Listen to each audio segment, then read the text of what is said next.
Fakultas Ilmu Sosial Ilmu Politik Universitas Tadulako. Terima kasih banyak telah berkenan hadir dalam kegiatan workshop siang hari ini.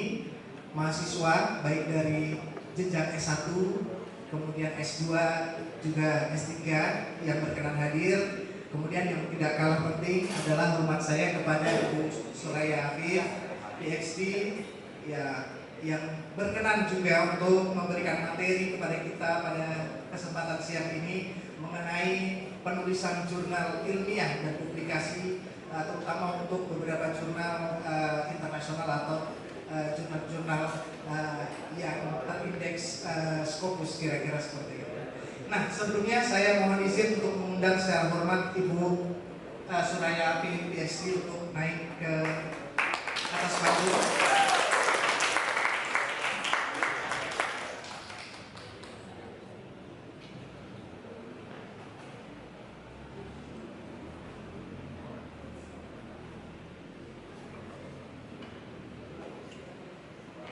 Baik, Bapak Ibu sekalian, sebelum saya mempersilahkan Ibu Suraya untuk memaparkan materi terkait dengan workshop penulisan jurnal ilmiah yang juga yang paling baru, kalau tidak salah, yang Land Right and Agrarian Reform during Jokowi era. Ya, baru Agustus ini, Bapak Ibu sekalian. Tentu dengan kualifikasi dan banyaknya publikasi beliau, ini akan sangat penting bagi kita untuk mendengarkan dan memperoleh materi tentang tips dan trik dalam hal menulis jurnal, juga termasuk halnya mengakses jurnal-jurnal bereputasi internasional.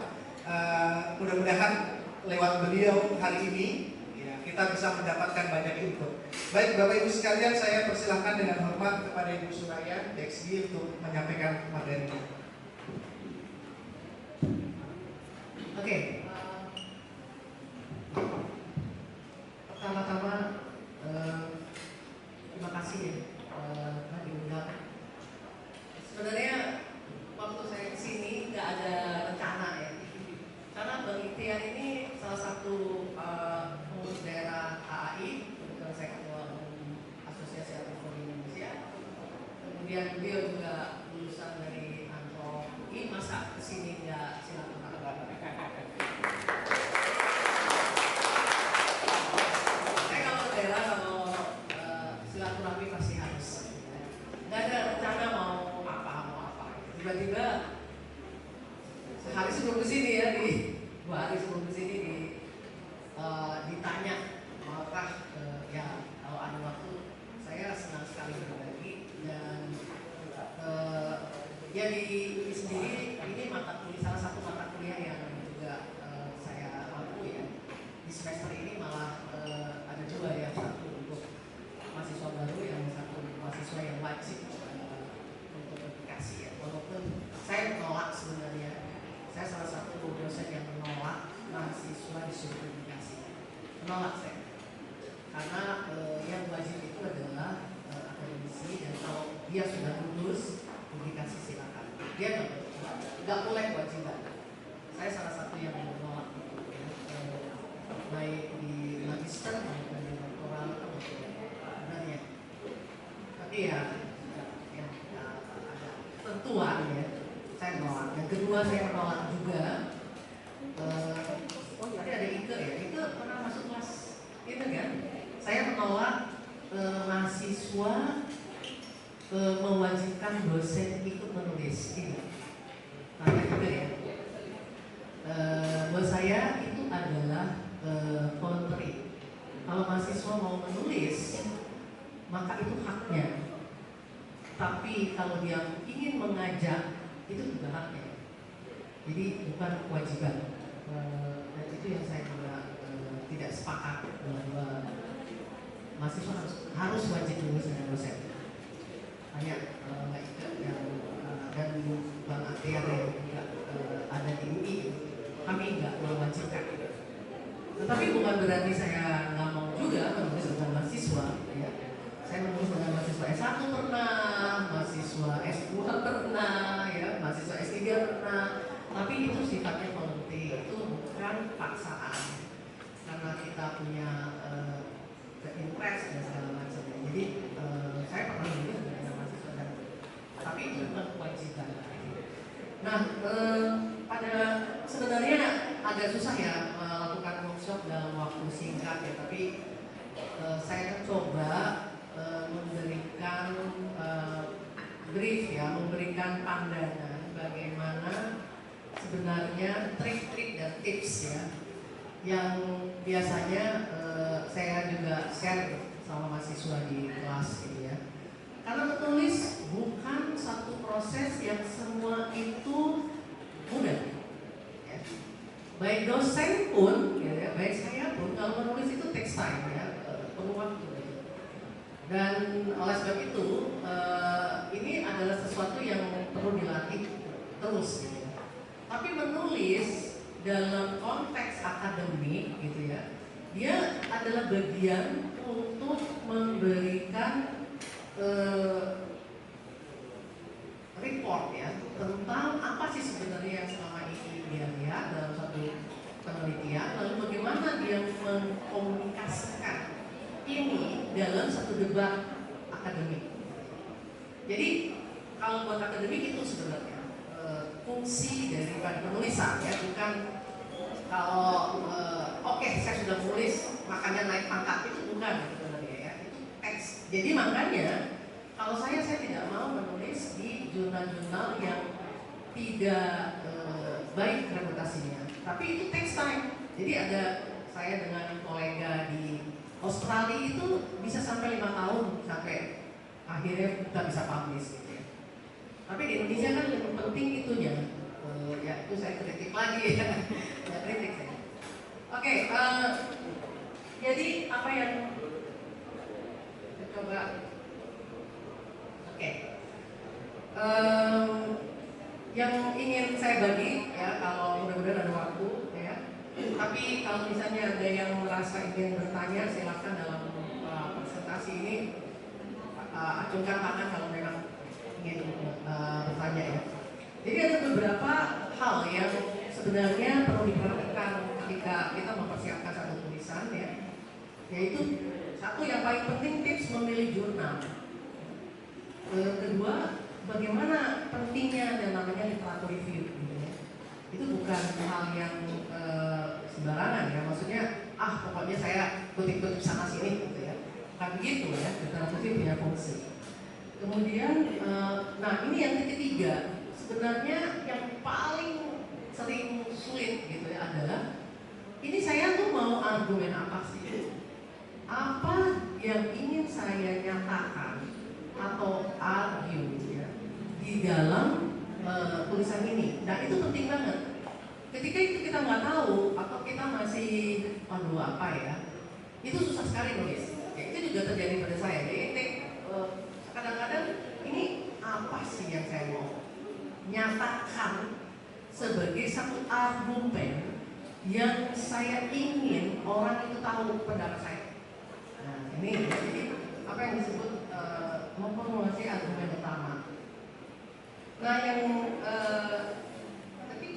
keempat ya adalah abstrak.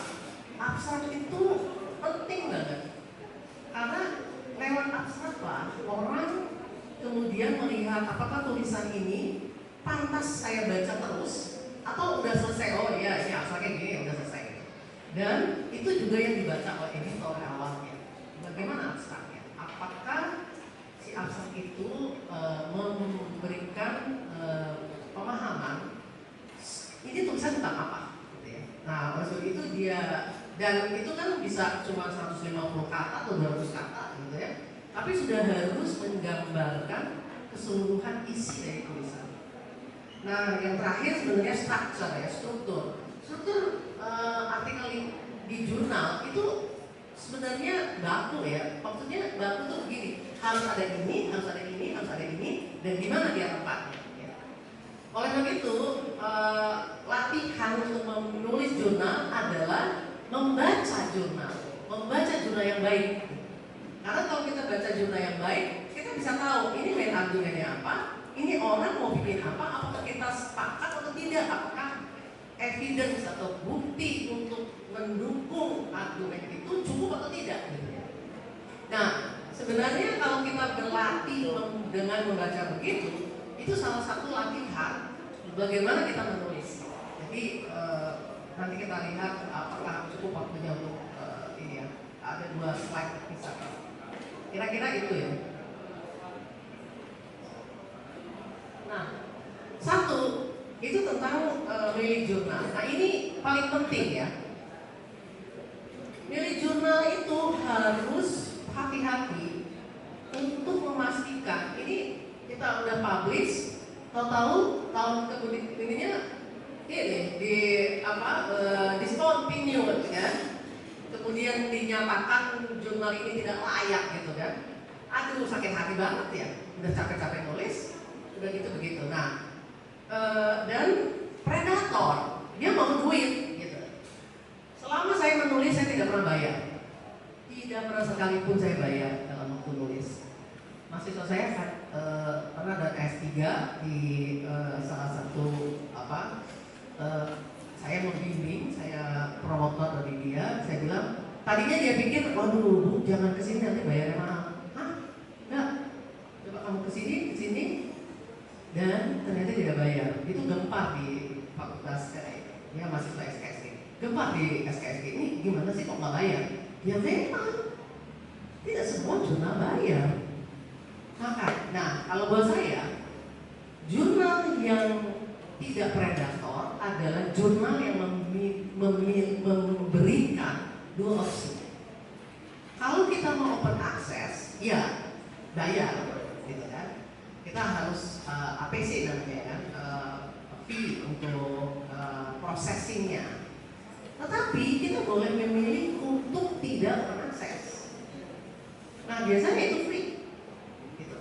Nah kalau jurnal yang memberikan 2 opsi itu udah lebih yakin itu jurnal bukan jurnal predator, karena dia berikan 2 opsi itu.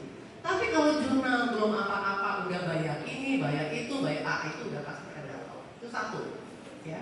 Kalau banyak yang lebih predator gitu ya. Tapi saya tidak bisa mengeneralisir. Tapi itu saya kalau udah begitu posisi ya. Ini kalau jurnal yang begitu artinya itu kita harus lebih hati-hati. Nah yang kedua, ini kebetulan kelihatan nggak ya? Jadi harus dilihat ini. Meskipun ini kelihatannya bagus ya. Ini contoh nih yang jurnal continue ya. Jurnal Infrastructure Policy Development. Ini bagus nih. Ininya kapasitas skornya, SGR-nya ini kan biasanya ditanya nih kalau Jafung itu harus 0 sekian begitulah ya. Saya juga bukan penting ya. Tapi itu menjadi hal yang ditanyakan. Oh bagus nih. Tapi ini juga predator. Discontinue di situ. Kenapa? Harus dilihat sebenarnya dalam dalam perjalanannya tiba-tiba di jurnal publish yang begitu tadinya tahun 2019 tuh hanya 12 dokumen ya per per isu kali ya per 1 tahun. Tiba-tiba 1.200 ini udah pasti discontinue sebentar lagi. Jadi kita harus lihat kalau ada yang nawarin 3 bulan pasti habis itu udah itu bukan jurnal betul itu jurnal abal-abal kalau saya bilang, dan potensi untuk discontinue-nya atau predatornya besar. Jurnal yang baik minimum kalau internasional 1 tahun, itu 1 tahun udah hebat banget. Itu biasanya 1 tahun, 2 tahun, dan saya dengan kolega di Australia 5 tahun baru bisa publish. Kalau jurnal yang menawarkan 3 bulan atau sebulan masih publish, itu pasti jangan. Nah itu yang jadi masalah dengan internasional. Makanya saya tidak sebenarnya sepakat mahasiswa diwajibkan menulis jurnal internasional untuk syarat kelulusan. Saya orang boleh tanya teman-teman di dosen di UI. Saya orang yang paling tidak sepakat. Buat saya mahasiswa tugasnya adalah dia belajar bagaimana itu meneliti yang baik bagaimana, menulis bagaimana. kalaupun yang menulis jurnal itu adalah volunteering. Itu prinsip saya ya. Karena menulis yang baik itu takes time. Karena di jurnal Sinta yang baik itu Sinta 1 atau Sinta 2 itu udah mulai 6 bulan sudah hebat itu ya. Paling nggak setahun sekarang aja, ya kan? Itu jurnal Sinta yang ini juga banyak internasional. Coba bagaimana mau mewajibkan magister harus publish, akhirnya juga akhirnya kita bersiasat akhirnya ya. Makanya kita di kampus di departemen antro kita buat itu supaya kamu harus publish. Nah itu dalam 6 bulan kita bimbing ya, kita proses. UASnya adalah submit, karena kita pengen dapat draft. Karena itu tadi kita ingin membantu mahasiswa tidak punya masalah gitu kan dari kelulusan. Tapi sebenarnya itu bukan sesuatu yang baik ya dalam sisi pendidikan menurut saya. Nah jadi kalau pertama yang sebelum kita mau publish kita harus milih kira-kira jurnal mana yang kita akan target ya. Karena jurnal mana yang kita akan target akan tergantung nanti argumen apa yang pas untuk jurnal itu. Apakah apa yang saya mau sajikan atau saya mau tulis itu pas dengan tujuan dari jurnal ya. Karena kalau tidak langsung di reject ya. Dan reject itu bukan akhir dari segala-galanya gitu ya. Makanya kalau strategi kami biasanya langsung jurnal terbaik. Kalau di reject, jurnal terbaik itu pasti dia akan berikan catatan. Jadi itu cara kita improve dari jurnal, dari artikel itu ya. Jadi kami kemarin kolega saya, Bu kita Mbak kita publish di sini ya, oke gitu kan, kata belum lagi 3 bulan reject, nggak pas dengan jurnal ini ya. Saya ketawa aja ya, karena kita pengen tahu aja ya. Oke kita pindah langsung ke jurnal lain gitu ya. Karena dalam proses TV. Jadi reject itu adalah biasa ya. Saya bilang dengan kolega saya di Amerika itu berapa kali di reject sehingga perlu 5 tahun ya untuk bisa publish. Itu dengan kolega saya yang biasa juga nulis di jurnal gitu ya. Jadi reject itu jangan dianggap sesuatu yang kemudian akhir dari dunia itu. Karena harusnya itu memberikan kita dan harusnya diberikan catatan kenapa lu di reject. Nah satu-satunya yang supaya belum di reject adalah kita baca betul ya, apa syarat-syaratnya, apa isi jurnal itu menerima apa ya, ruang lingkup. Dan biasanya kita juga lihat artikel-artikel yang sudah dipublish di jurnal itu, apakah topik kita ada di sana? Apakah hal yang kita menjadi concern itu juga pernah ada yang menulis di jurnal itu? Ya. Jadi itu memilih jurnal yang penting sekali. Nah, di samping memilih jurnal, kita juga harus lihat literatur-literatur yang relevan. Pernahkah ada orang yang menulis dengan topik yang sama? Lalu ngomongnya apa sih? Ini sekarang kalau kita mau bikin argumen, kita argumennya seperti kita debat ya sama kolega kita sendiri gitu kan. Oh yang itu bilang begini, yang aku nggak sepakat, gue sepakat ini tapi gitu. Itu kan sebenarnya dialog. Jurnal itu tulisan dialog sebenarnya. Jadi ada yang pro, ada yang kontra, ada yang iya tapi gitu kan. Nah jadi literatur review adalah satu hal yang harus, kalau kita ini intelektual, apakah kalian kita ini dosen, peneliti, ya, di kampus atau di luar kampus? Karena sekarang banyak independent researcher ya, mengkritisi atau menggali atau mengumpulkan tulisan-tulisan yang relevan dengan interest kita itu adalah keharusan. Apakah kita mau menulis atau tidak menulis, kita harus baca, kita harus kemudian terus-menerus update. Makanya literatur review adalah penelaahan secara kritis terhadap sejumlah material yang mengandung ide, gagasan, informasi yang relevan untuk penelitian dan penulisan artikel gitu. Nah kadang-kadang kita juga berargumen dengan bukan hanya akademisi, tapi misalnya pandangan dari birokrasi atau organisasi dengan mereka gitu ya. Jadi literatur review itu gunanya adalah untuk topik yang kita ingin tulis, sebenarnya orang itu bicaranya apa sih? Lalu kontribusi kita kepada diskusi itu apa? Itulah tulisan artikel. Jadi kita harus lihat dulu, nah, tidak hanya di Indonesia, tapi kita lihat juga di dunia ini ngomongnya apa sih gitu ya. Nah, jadi itu yang penting sekali bahwa kita harus terus mengupdate. Kalau kita concern pada isu A, kita update tuh terus menerus topik itu gitu ya. Karena dari situlah kita bisa kemudian punya ide menulis, saya sebenarnya orang tuh bicaranya begini nih, saya sebenarnya melihat dari penelitian saya nggak persis sama tuh. Nah, disitulah kesempatan saya untuk menulis dan mengemukakan pendapat yang bisa menjadi bagian dari diskusi itu. Nah, itu literatur itu. Nah, jadi dia punya tujuan sebenarnya mencari tahu ini penelitian-penelitian sebelumnya yang sudah ada, yang gapnya gitu kan. Gapnya bisa dalam konteks pemahaman, gap metode, ya, gap ternyata itu nggak pernah ada yang meneliti gitu kan, atau ada yang meneliti tetapi dengan satu metode yang kita lihat itu tidak cukup menjelaskan sesuatu yang kita ingin jelaskan gitu ya.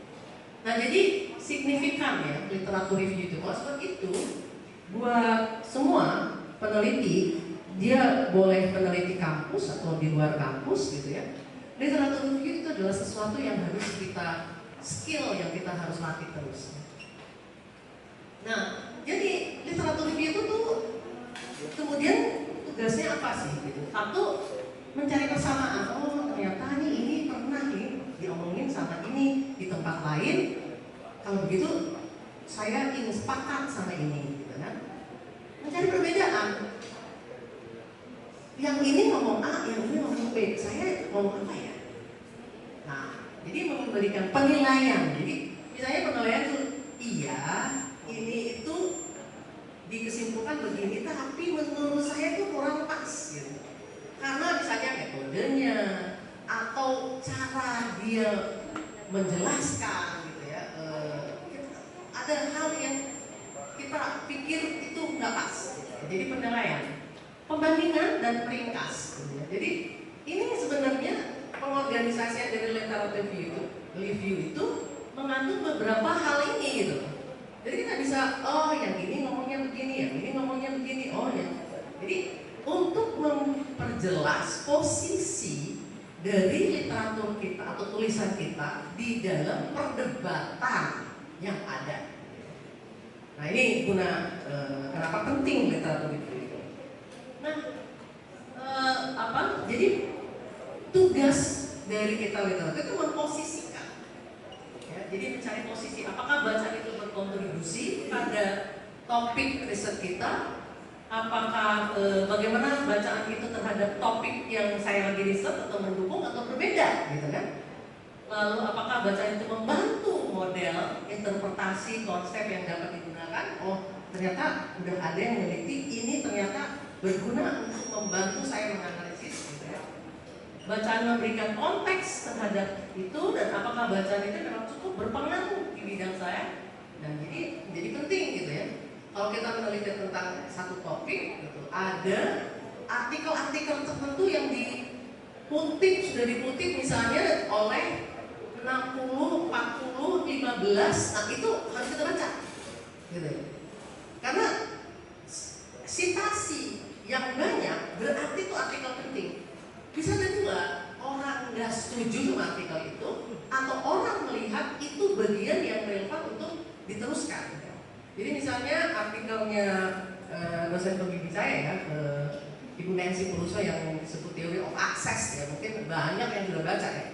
Itu 1000 yang sitasi. Dan ternyata itu tuh nggak dikutip oleh dia tuh punya imajinasi, tapi ternyata itu bisa digunakan ini makanya akhirnya dia tulis kembali ya, revisiting gitu kan. Karena begitu besar sitasinya. Jadi kalau kita ingin meneliti itu ya wajib baca tuh. Nah kita juga bisa menelusuri orang pakainya di mana aja. 1000 berarti ada 1000 artikel yang mengutip dia, yang sepakat, tidak sepakat, meneruskan atau memakai untuk topik lain. Nah artikel-artikel yang citasi tinggi itu harus kita baca kalau itu relevan dengan topik kita. Jadi itu gunanya dari literatur review ya. Nah ini yang saya suka juga ya, bahwa sesuatu artikel yang kita tulis itu hanya mungkin dilihat atau dipublish ya, dengan 3 kemungkinan. Satu, it says something new about something old. Jadi dia menceritakan sesuatu yang baru untuk satu topik, untuk satu hal yang sebenarnya orang nggak tahu. Tapi ada yang baru nih yang kita revisit atau kita nyatakan terhadap topik yang sudah orang udah tahu. Nah itu satu. Kalau kita bisa menunjukkan, memberikan evidence, ini biasanya menarik untuk kemudian ditulis atau dipublish oleh satu jurnal yang baik ya. Atau kemungkinan kedua, it develop a new way. Apakah itu? New way itu bisa metodenya beda, desainnya beda, theoretical konsepnya beda, to explaining or approaching all data. Jadi topiknya nggak perlu topik-topik yang exceptional, nggak perlu ya. Memang kalau ada topik itu ya mungkin ya. Kebetulan dengan Bu Nancy misalnya kita ada yang disebut circular migration ya, itu topik yang nggak pernah ditulis karena kita menggabungkan 3 stream ya dari school of thought yang nggak pernah ngomong gitu ya. Wah itu satu gitu ya. Tapi sebenarnya kalau kita juga melihat cara baru gitu ya, untuk melihat yang sama itu juga sesuatu yang exciting ya, jurnal itu publish gitu ya. Jadi itu kemungkinan kedua. Kemungkinan 3, it pairs all evidence with all approach. Jadi menggabungkan bukti-bukti baru dari sebuah pendekatan yang sebenarnya udah lama. Jadi artinya kita makanya harus persis tahu posisi dari publikasi ini dalam perdebatan besar tentang topik itu. Ya. Itu apa? Gimana posisinya? Nah, ini yang sebenarnya paling penting. Kalau saya sebelum menulis, saya clearkan dulu ini. Ini pertama, apa sebenarnya yang sudah beredar gitu kan? Kita mau melihat dengan cara barukah, dengan satu data yang sudah lama, lalu kita perbaiki evidence dan macam. Nah ini cara-cara untuk melihat bagaimana kemungkinan bayar gitu kan, pusing gitu, nggak jadi terus gitu. Ada masih ada endnote-nya gitu, tapi endnote harus terus-menerus diperbarui, apalagi dengan Mac ini nggak bisa yang bacakan gitu. Nah, tapi saya pakai Zotero gitu ya, karena ada beberapa yang make sense untuk Mac gitu ya, karena saya pakai Mac. Nah, ini sebenarnya ini contoh aja nih ya.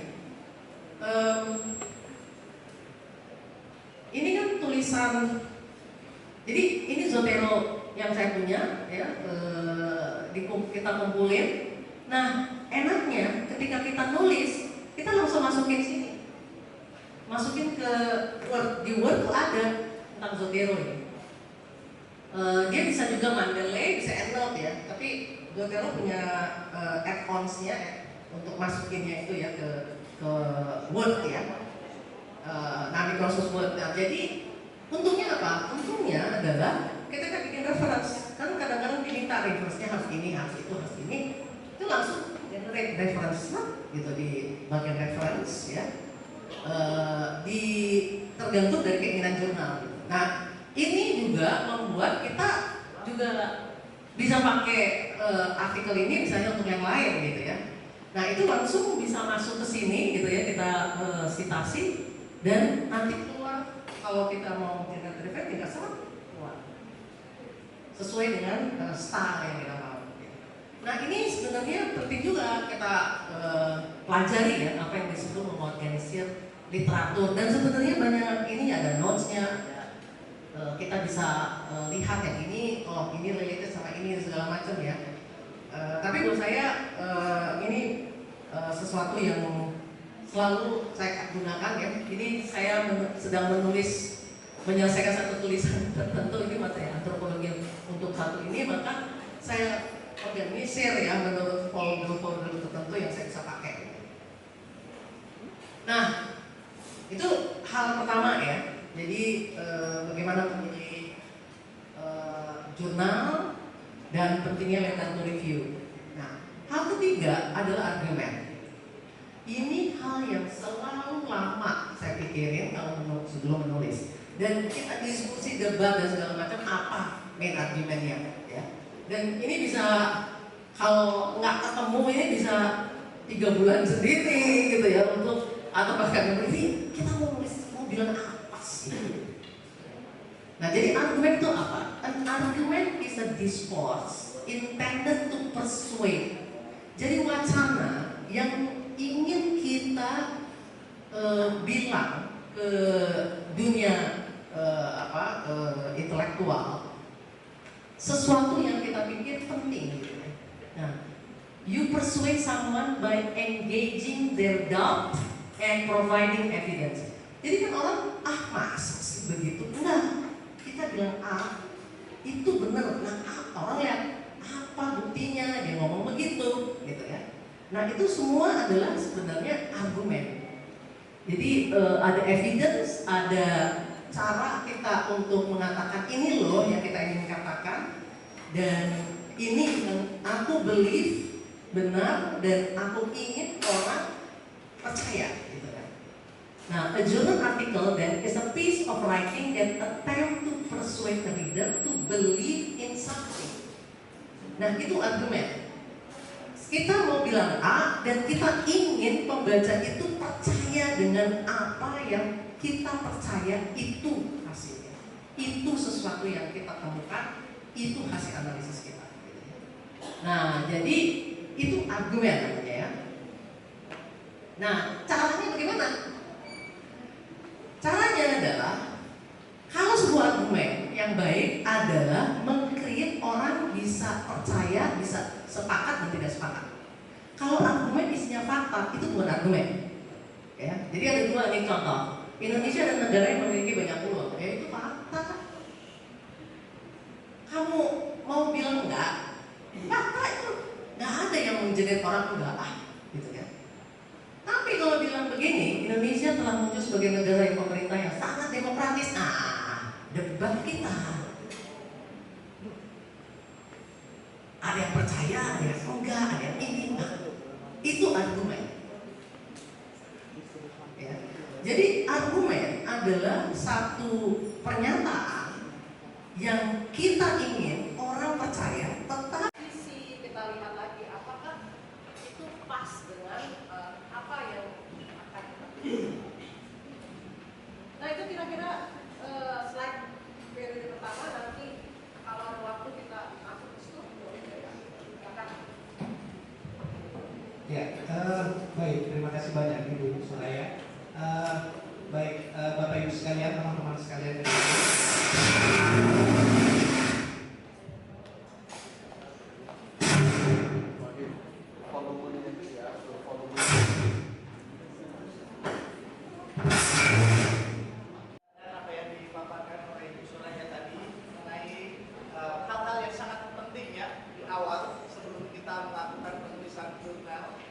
Mulai dari memilih jurnal, kira-kira jurnal seperti apa yang baik, yang tepat, yang sesuai dengan apa yang akan kita tulis. Kemudian melakukan literatur review, karena itu sangat penting sekali.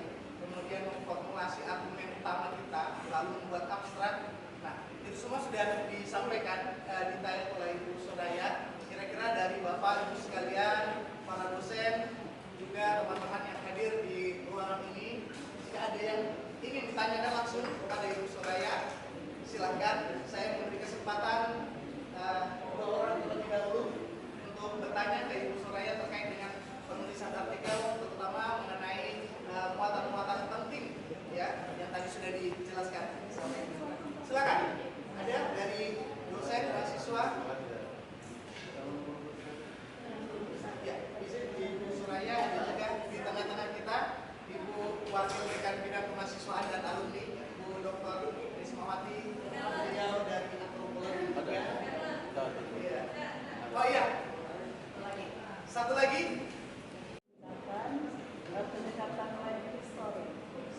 dalam menulis, sehingga tulisan itu terkesan seperti novel gitu.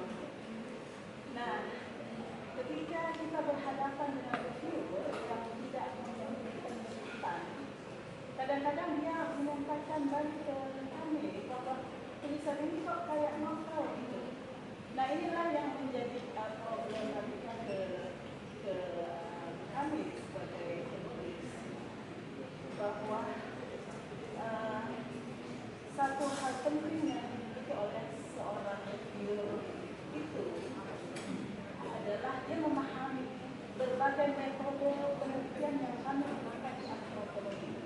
Apakah itu etnografi, apakah itu fenomenologi, apakah itu studi kasus, yang tentunya cara kami menyajikan itu dalam sebuah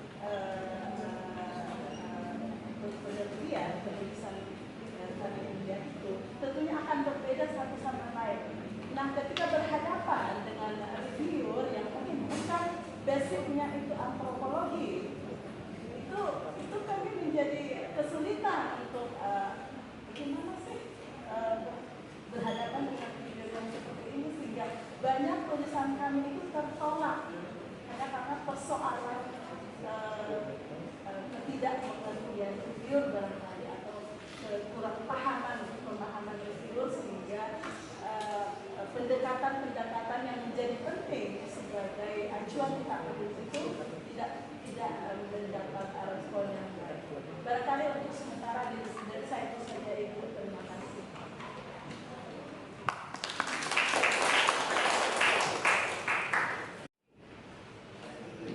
Bagi jurnal, ada kemungkinan saya tolak. Ada dua kemungkinan saya tolak. Saya kalau yang pertama adalah saya bilang saya tidak pantas untuk mereview, karena yang dia kasih biasanya ini ada tulisan topiknya, lalu ada abstrak dari tulisan itu. Nah, sebelum saya bilang iya atau tidak, nah saya baca biasanya, kalau saya di bidang itu saya baca, oh ternyata ini bukan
dalam ini di semua ini ya pasti ada kita believe on this. Tapi biasanya kalau akademisi dia bukan soal posisi kepercayaan atau belief ya, tapi posisi dalam school of thought-nya. Kayak misalnya jurnal passion study, school of thought-nya ya Marxian. Kalau nggak ada itu dia pasti bilang ini ya apa nih? Buat jurnal passion study itu nggak menarik. Tapi bukan berarti itu tidak menarik. Lain.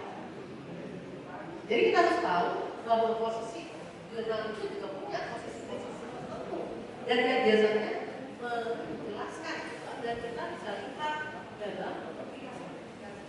Jadi kalau kita mau satu artikel yang tidak ada Marxian study-nya, kemudian jurnal passion study itu masih ditolak. Nah, itu satu ya. Nah, kedua, apakah kita harus sepakat dengan reviewer? Tidak. Tetapi kita harus mengargue kenapa kita nggak sepakat. Jadi misalnya jawaban kita itu misalnya dia harus menghapus A, B. Oh kita nggak sepakat karena nah kita harus memberikan evidence. Kenapa kita nggak sepakat dengan pernyataan itu? Karena gitu. Menurut kita begini, ini ada artikel pekerja, finding kita begini, kita begini. Makanya kita nggak sepakat. Jadi boleh tidak sepakat dengan itu. Kalau kita mengadil kenapa kita sepakat. Jadi kuncinya di situ. Nah nanti di editor yang menentukan. Jadi kadang-kadang editor juga punya keputusan. Oh ini sebenarnya menarik. Si review ini bilang kamu tidak sepakatannya dijawab oleh penulis dan editor melihat oh ini secara intelektual, maka editor bisa punya keputusan kita publish. Jadi yang namanya reviewer dan proses peer review adalah proses untuk memastikan bahwa pertama apa yang dipublish itu dalam konteks debat itu make sense. Dia kemudian melihat dengan baik, dia punya evidence dan ditulis dengan logik yang baik.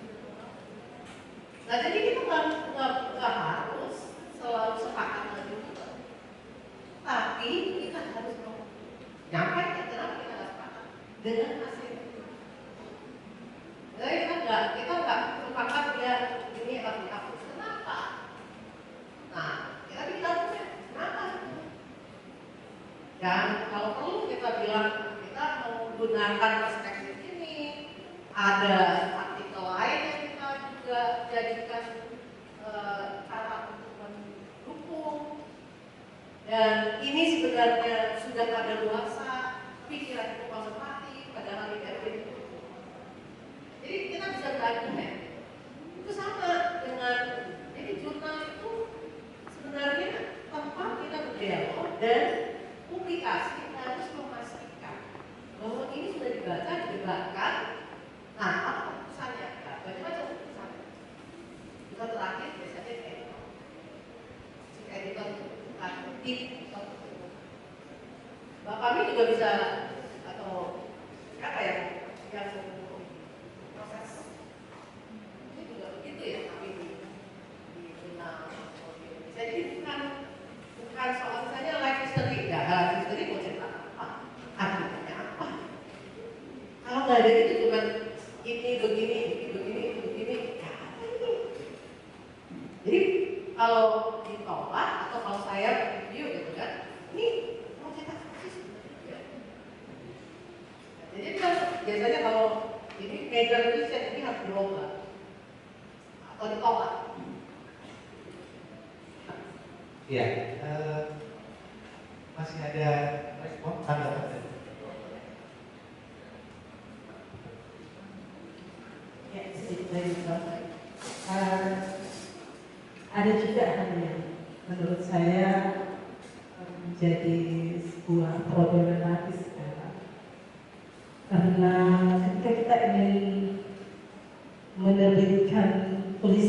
di sebuah jurnal, katakanlah sekarang kan lagi antri di Sinta 2 untuk kebutuhan LK. Jadi saat ini saya rektor. Nah, kebutuhan untuk kolektor kemarin itu ketentuannya harus menghasilkan satu tulisan yang terbit di Sinta 2 minimal. Nah, sementara sekarang kalau kita berhitung rasio antara dosen yang akan menyelesaikan studi S3-nya juga membutuhkan yang namanya Sinta 2, dan dosen yang akan mengurus kenaikan pangkatnya juga membutuhkan Sinta 2. Sementara Sinta 2 ini kan terbatas gitu. Dan saya pernah mengamati beberapa tulisan yang dimuat di sini. Magister boleh disitakan, jadi nggak wajib. Kemudian kalau doktoral itu yang luar biasa, saya sebenarnya tidak sepakat. Dia harus di internasional scope, itu juga saya sepakat. Itu harusnya boleh. Nah, itu memang menjadi isu besar karena pengelolaan jurnal itu relatif masih muda, dan dana untuk orang yang mengelola jurnal itu juga tidak jadi prioritas. Prioritas itu kan nggak ada, seringkali ya kerja volunteer. Nah, itu juga menjadi masalah. Jadi pengelolaan jurnal ini sebenarnya kalau mau betul-betul kredibel, itu memang harus didukung oleh universitas. Tapi kan ini soalnya udah. Nah, kalau di luar negeri, cara dia mendukung itu sebenarnya pertama ya dosennya sudah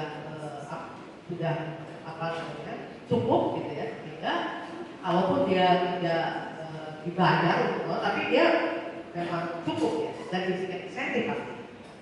Kedua, jurnal itu sendiri bisa membayar orang untuk mengurus. Dengan cara apa? Kalau sebelum open access, jurnal-jurnal itu kan masuk dan dibeli oleh perpustakaan, sehingga perpustakaan harus beli. Tapi mahasiswa yang menjadi mahasiswa universitas itu mendapatkannya dari library, dari perpustakaan. Nah, sehingga kita nggak harus bayar. Tetapi yang bayar kita sendiri. Nah, ketika open access, bisnis modelnya berubah. Karena setiap orang, walaupun dia bukan mahasiswa tertentu, dia bisa akses. Ini publik. Nah, sekarang pengelolaan jurnal siapa yang punya? Akhirnya dibebankan kepada penulis. Nah, kalau di luar itu ditalangi universitas. Jadi universitasnya bikin kesepakatan misalnya dengan panel krisis atau dengan ekspert gitu ya. Siapapun dari dosen yang publish di jurnal dalam kelompok itu, maka dia free. Dosennya free. Tapi universitasnya bayar. Nah, kalau di kita kan kita yang harus bayar. Dibebankan itu enggak betul-betul fair. Apalagi itu bebankan ke mahasiswa. Kalau di S3, itu yang menurut saya tidak fair. Harusnya itu dibebankan dari anggaran kerjasama dengan jurnal, sehingga itu membebaskan. Tapi sekarang tidak. Nah, jadi ini ada persoalan dengan bisnis dari jurnal itu yang implikasinya akhirnya orang publish atau jurnal akhirnya banyak predator karena kebutuhan untuk tadi ya mendapatkan masuk cepat dan segala macam, predator dibuatin ini, disuruh bayar ini, manipulasi terjadi. Saya kaget juga tuh ada satu mahasiswa, bukan mahasiswa UI ya, banyak itu implikasi governance saya nggak pakai. Jadi sebenarnya itu yang sama sekali untuk pada transparan. Nah, jadi kalau jurnal S2 terbatas, karena ada yang harusnya diperhitungkan ya. Bagaimana caranya supaya orang tidak, memang kalau dia tulisannya bagus, ya. Kemudian dia di mentoring penulisnya bagus, kemudian jurnal sendiri didukung, baru namanya ekosistem dari interaksi akademisi ini menjadi berkembang. Indonesia enggak, akhirnya karena kebutuhan, ya ada berapa 11 guru besar di satu universitas di Kalimantan, itu gila loh. Jadi kong kali kong dengan agen, broker, kemudian akhirnya apakah itu ya? Kenapa dia bisa begitu? Ya karena macam-macam nih. Teknis tadi. Jadi saya nggak bisa jawab karena ini berkaitan dengan kebijakan-kebijakan terkait dengan jurnal itu. Gambaran dan jurnal, kewajiban itu, dan bagaimana mentoring dosen agar dia nanti, karena kalau ke internasional ya bahasa Inggris apa gimana ya. Tapi buat saya ketika dia belajar menulis baik dalam bahasa Indonesia itu sudah 50%. Potensi dia bisa menulis untuk ya, itu tadi jawaban dari Ibu Soraya. Saya juga punya pengalaman Ibu Soraya mengelola itu di perguruan tinggi sebelum saya di Universitas Lampung. Itu jurnal Sinta 2 juga Sinta 1. Itu juga banyak sekali peraturan editorial yang kami rasakan. Belum lagi dalam tanda kutip saya harus bilang di ruangan ini beberapa dari penulis-penulis yang menotis secara langsung untuk minta dipublish cepat dan kebutuhan dan lain-lain. Sehingga memang secara editorial problemnya adalah bagaimana kemudian ada banyak sekali tulisan dalam tanda kutip ya seperti yang disampaikan Ibu Weni tadi, setelah publish kita baca kenapa kemudian artikelnya tidak nyambung dengan